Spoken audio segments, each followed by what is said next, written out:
अस्सलामुअलैकुम विवर्स, आज मैं आपके साथ शेयर करूंगी एक गिलास दूध के साथ 9 मटका मलाई कुल्फ़ियाँ बनाने की एक बेहद आसान और बेहतरीन किस्म की रेसिपी, जिसमें हमने ना तो कोई कस्टर्ड पाउडर इस्तेमाल किया है, ना कोई खोया इस्तेमाल किया है और ना ही कोई ब्रेड या फिर ब्रेड क्रम्स इस्तेमाल किए हैं।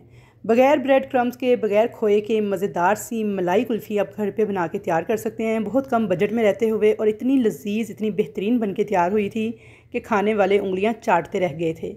और इसके अलावा मैं आपको बग़ैर मोल्ड के बनाना सिखाऊंगी कि अगर आपके पास कोई मोल्ड नहीं है तो आप इसे किस तरह से इजीली बना सकते हैं। तो चलिए रेसिपी स्टार्ट करते हैं। तो सबसे पहले मटका मलाई कुल्फ़ी बनाने के लिए मैंने यहाँ पे 500 ml दूध लिया है, जो कि स्टील का एक बड़ा गिलास, और कप्स के साथ अगर मेजर करें तो 2 कप दूध के बराबर है। दूध को एक उबाल दिला लेंगे। तो यहाँ पे देखिए दूध में उबाल आ चुका है। तो अब चम्मच के साथ आपने अच्छे से इसकी सारी बलाई जो किनारों पे है इसे साफ़ करते जाना है और दूध के अंदर शामिल करते जाना है। इसी तरह से मीडियम फ्लेम पे 5 से 7 मिनट तक दूध को पका लेंगे। तो व्यूअर्स, मैं यहाँ पे फुल फैट क्रीम वाला दूध जो कि घर पे आता है वो यूज़ कर रही हूँ। आप चाहें तो डब्बे वाला दूध भी इस्तेमाल कर सकते हैं। तो यहाँ पे 1 से 2 उबाल दिलाने के बाद मैंने दूध को लो मीडियम फ्लेम पे पकने के लिए छोड़ दिया था 7-8 मिनट के लिए। तो यहाँ पे जब तक दूध पक रहा है दूसरे चूल्हे पे हम दूसरा काम कर लेते हैं।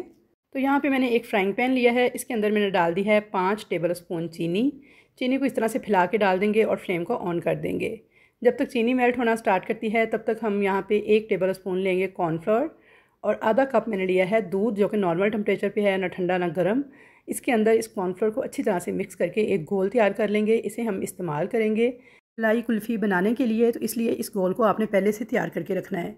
अच्छी तरह से मिक्स कर लिया है कॉर्नफ्लोर को मैंने दूध के साथ, कोई भी गुठली या लम्प वगैरह नहीं रहना चाहिए इसके अंदर। और अब मैं इसके अंदर डाल दूँगी खुश्क दूध, 2 टेबल स्पून, किसी भी ब्रांड का आप यूज़ कर सकते हैं। अच्छी तरह से इस दूध को भी मैं मिक्स कर लूँगी और इस घोल को हम रख देंगे एक साइड पे। तो अपनी चीनी की तरफ चलते हैं। यहाँ पे देखिए मैंने लो फ्लेम पे रखा था चीनी को मेल्ट होने के लिए, और चीनी मेल्ट होना स्टार्ट हो गई है। अब बस इसे चम्मच चलाते हुए आपने मेल्ट करते जाना है, यहाँ तक कि इस पर बिल्कुल लाइट सा प्यारा सा गोल्डन सा कलर आ जाए और मुकम्मल तौर पे चीनी के सारे दाने जो हैं वो घुल जाएं। अच्छा, इस स्टेज पर मैं अपने पर्सनल एक्सपीरियंस की बुनियाद पर आपको एक बड़ी अहम टिप देना चाहूँगी कि कुछ लोग कहते हैं जी चीनी को चम्मच नहीं चलाना, हिलाना नहीं है, बिल्कुल भी हाथ नहीं लगाना जब तक ये मेल्ट ना हो जाए। तो आपने ऐसा कुछ नहीं करना, आपने फ़ौरन से चम्मच चलाते हुए इसको मेल्ट करना है, वरना क्या होता है चीनी जल जाती है और उसका बड़ा ही निकम्मा सा टेस्ट आता है फिर।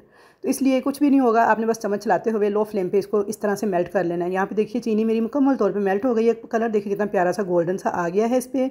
दूसरी तरफ देखें दूध जो है मेरा ये पक के तकरीबन 7 से 8 मिनट के बाद माशाल्लाह से गाढ़ा हो गया है, और बलाई देखिए कितनी शानदार आई है। आपने भी ऐसे गाढ़ा बलाई वाला दूध इस्तेमाल करना है अगर चाहते हैं कि मज़ेदार कुल्फ़ी बन के तैयार हो।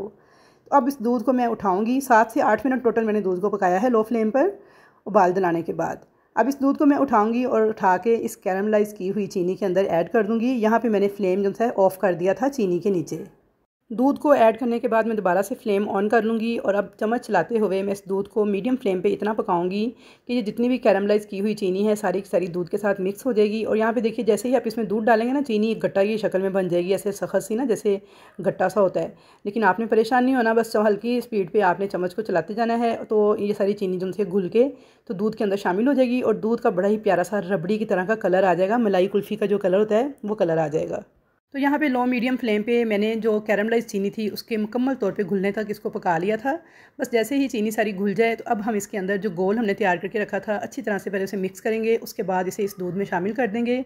एक हाथ से आपने डालना है, दूसरे हाथ से आपने चम्मच चलाते जाना है, और लो मीडियम फ्लेम पर इसे आपने पका लेना है 4 से 5 मिनट तक।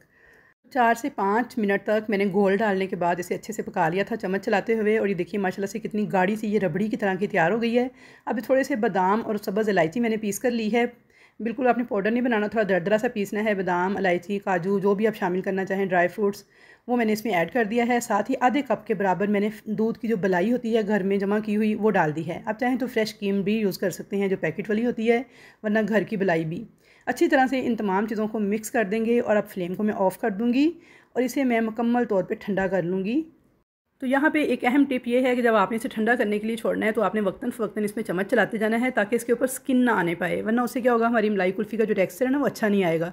तो बस आपने इस तरह से दरमियान में इसमें चम्मच चलाते जाना है। तो यहाँ पे देखिए माशाल्लाह से मलाई कुल्फ़ी का मटीरियल हमारा बिल्कुल रेडी है, और इसकी चेक करने का तरीका ये है कि आपने इस तरह से देखें स्पैचुला पे कोट हो रहा है, सेंटर में मैंने उंगली फेरी है तो बिल्कुल भी फैल नहीं रहा। तो बस हमारा बिल्कुल परफेक्ट मटीरियल तैयार है मलाई कुल्फ़ी के लिए। तो अब इसके लिए मोल्ड को रेडी कर लेते हैं। यहाँ पे देखिए जी ये एक मेरे पास कुल्फ़ी का मोल्ड है। ये मैं यूज़ करूँगी। और एक मेरे पास ये वाला ग्लास है, कप है, जिसे हम कहते हैं डिस्पोजेबल ग्लास, जो कि आराम से मिल जाता है 2-3 रुपये का ईजीली। ये मैं उनके लिए बताऊँगी जिनके पास मोल्ड वगैरह नहीं है। अच्छा, ये सिलिकॉन का मोल्ड है मेरा, ये देखिए कितने आराम से फोल्ड हो रहा है। तो ये मैंने बेक हाउस से मंगवाया है, नंबर स्क्रीन पे आ रहा है, यहाँ से फ़ोन करके ऑनलाइन आप इसे मंगवा सकते हैं। स्टिक्स भी इसके साथ ही मिली थी। और इनको मैं आपको लगाने का तरीका बता दूँ तो ये देखिए मोल्ड के अंदर की तरफ ना थोड़ा सा निशान बना हुआ है, इसके अंदर जब मैं स्टिक लगाऊंगी तो ये होल बन जाएगा। तो इस तरह से आपने स्टिक को फिक्स कर लेना है पहले इन चारों मोल्ड्स के अंदर। उसके बाद अब हमने लेना है अपना मटेरियल, जो कि हमने ठंडा होने के लिए रखा था, बिल्कुल ठंडा हो चुका है, उसे हम इस तरह से फिल कर लेंगे इन मोल्ड्स के अंदर। तो यहाँ पे देखिए जी, सिलिकॉन मोल्ड के अंदर मैंने कुल्फ़ी की जो मटेरियल था वो डाल के इसे फिल कर लिया है। अब यहाँ पे जो कुल्फ़ी का एक मोल्ड था, इसके अंदर भी मैं डाल लूँगी इस मटेरियल को। और अब रह जाता है वो लोग जिनके पास कुल्फ़ी के मोल्ड नहीं है और वो घर पे चाहते हैं बच्चों को कुल्फ़ी बनाकर देना। तो ये देखिए जी, ये डिस्पोजेबल ग्लास जो कि 2-3 रुपये का मिलता है किसी भी डिस्पोजेबल बर्तनों वाली शॉप से, आप इसके अंदर इस तरह से इसको फिल करें। उसके बाद आपने क्लिंग रैप के साथ इन तीनों मोल्ड्स को इस तरह से रैप कर देना है अच्छी तरह से, कि इसके अंदर ताकि आइस क्रिस्टल्स वगैरह ना आए और बिल्कुल क्रीमी सी हमारी मलाई कुल्फ़ी बन के तैयार हो। तो यहाँ पे देखिए मैंने सबको क्लिंग रैप कर दिया था। अब सेंटर में छुरी के साथ मैं छोटा सा निशान बनाऊंगी और एक स्टिक इसके अंदर इस तरह से फिक्स कर दूंगी। अब डिस्पोजेबल ग्लास के ऊपर जो क्लिंग रैप लगाया है, इसमें मैं 4 जगहों पर इस तरह से एक एक निशान बना लूँगी कट का, और इन चारों कट्स के अंदर मैं एक एक स्टिक जो है फिक्स कर दूँगी। तो यहाँ पे देखिए जी, हमारे मोल्ड्स मुकम्मल तौर पे रेडी हो गए हैं। अब इनको हमने फ्रीज़र में रखना है, बेस के साथ, किसी जाली या रैक वगैरह पर नहीं, बल्कि बेस पे रख के आपने इनको ओवरनाइट के लिए छोड़ देना है, या फिर 8 से 10 घंटों के लिए आपने इनको फ्रीज़ कर लेना है। चलिए अब इनको फ्रीज़र में रख देंगे और मैं आपको दिखाऊंगी नेक्स्ट डे। तो यहाँ पे मैंने ओवरनाइट के लिए इनको रख दिया था फ्रीज़र के अंदर बेस के साथ, तो बड़ी अच्छी से ये सेट हो गई थी। यहाँ पे अब देखिए हमारी सारी की सारी बगैर मोल्ड के भी और मोल्ड वाली भी सारी कुल्फ़ियाँ रेडी हो चुकी हैं। अब मैं आपको बताती हूँ इनको क्लिंग रैप करना क्यों ज़रूरी है। तो यहाँ पे देखिए जी, मैंने ये क्लिंग रैप उतारा है और ये देखिए ये छोटी छोटी सी बर्फ़ जो है ना, ये प्लास्टिक के ऊपर जम गई थी। अगर मैं इसे क्लिंग रैप ना करती, ये प्लास्टिक ना लगाती, तो फिर ये सारी की सारी हमारी कुल्फ़ियों के ऊपर जम जानी थी। ये देखें, ये वाली आइस क्रिस्टल्स हैं, ये सारी कुल्फ़ी के ऊपर जम जानी थी। इसलिए आपने इनको कवर करके या फिर क्लिंग रैप करके हमेशा फ्रीज़र में फ्रीज़ करना है। अच्छा, अब देखें ये वाला मोल्ड जब यूज़ किया जाता है ना, इसे हैंडल करना बड़ा आसान है, कुल्फ़ी बड़ी आसानी से बाहर आ जाती है, इसलिए मुझे पर्सनली ये बहुत ज़्यादा पसंद है। तो यहाँ पे देखिए बिल्कुल क्रीमी से टेक्सचर के साथ हमारी खोया मलाई कुल्फ़ी बन के तैयार है। तो व्यूअर्स, ये खाने में बहुत ही मज़ेदार थी, ये सिर्फ कहने की बात नहीं है, आप इसे ज़रूर ट्राई करके देखिएगा, आपको खा के मज़ा आ जाएगा और आप मुझे दुआएं देने पे मजबूर हो जाएंगे। तो यहाँ पे देखिए जी, मैंने मोल्ड में से चारों कुल्फ़ियाँ कितनी आसानी के साथ निकाल ली हैं, बिल्कुल भी ख़राब नहीं हुई हैं और बड़ी ही आसानी के साथ निकल के बाहर आ गई हैं। तो आप लोगों ने ना ये कुल्फ़ी ज़रूर अपने बच्चों को बना कर देनी है गर्मी के इस मौसम को इंजॉय करने के लिए, और फिर मुझे फ़ीडबैक ज़रूर देना है। बहुत ही टेस्टी बन के तैयार होती है, बिल्कुल आपको कीमे वाले नान की तरह ना ये बड़ी पसंद आएगी और आपकी सिग्नेचर रेसिपीज़ में से ये एक हो जाएगी। तो यहाँ पे व्यूअर्स, मैं आपके साथ अपना एक पर्सनल एक्सपीरियंस शेयर करना चाहूँगी कि जो ब्रेड वगैरह डाल के मलाई कुल्फ़ी तैयार की जाती है या कुल्फ़ा आइसक्रीम तैयार की जाती है, उसका बिल्कुल फजूल टेस्ट आता है, ज़रा भी खाने में मज़े की नहीं लगती, और मैं बिल्कुल भी रिकमेंड नहीं करूँगी कि आप उस रेसिपी को फॉलो करें। मैं आपको यही कहूँगी कि आप ब्रेड के बगैर वाली ये जो रेसिपी है इसको फॉलो करें, ये बेहद मज़ेदार बन के तैयार हुई थी।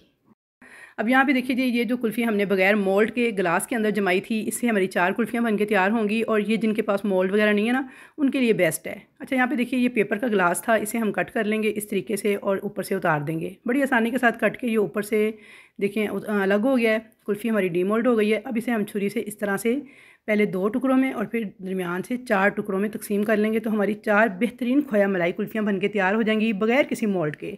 तो यहाँ पे देखिए जी, हमारी 4 मज़ीद कुल्फ़ियाँ बन के तैयार हो गई हैं और कोई भी मोल्ड हमने यूज़ नहीं किया, सिर्फ हमने 2 रुपये वाला एक पेपर का ग्लास यूज़ किया है। और देखिए माशाल्लाह से कितनी ज़बरदस्त इनकी लुक आई है और कितनी ज़बरदस्त बन के तैयार हुई हैं। बिल्कुल भी इसमें आइस क्रिस्टल्स वगैरह नहीं थे, खोए की तरह नरम मुलायम इंतहाई मज़ेदार कुल्फ़ी हमारी बन के तैयार हो गई थी। तो यहाँ पे देखिए जी, मैं इसको भी डीमोल्ड कर लूँगी, जो कि मैंने कुल्फ़ी के सांचे में जमाई थी। तो यहाँ पे देखें जी, इस मटेरियल के साथ मेरी टोटल 9 कुल्फ़ियाँ बन के तैयार हुई थी। थोड़े से बादाम जो हैं इसके ऊपर हम छिड़क देंगे। तो आई होप व्यूअर्स कि आपको मेरी आज की मलाई कुल्फ़ी बनाने की ये रेसिपी ज़रूर पसंद आएगी। रेसिपी पसंद आए तो वीडियो को लाइक शेयर ज़रूर कीजिएगा और कमेंट सेक्शन के अंदर अपने कमेंट्स का इजहार ज़रूर कीजिएगा कि आपको मेरी मलाई कुल्फ़ी बनाने की ये रेसिपी कैसी लगी। तो यहाँ पे आप इसकी लुक चेक कर लीजिए, बहुत ही ज़बरदस्त बन के तैयार हुई थी। तो इंशाल्लाह ताला मुलाकात होगी एक अच्छी नई रेसिपी के साथ, तब तक के लिए अल्लाह हाफिज़।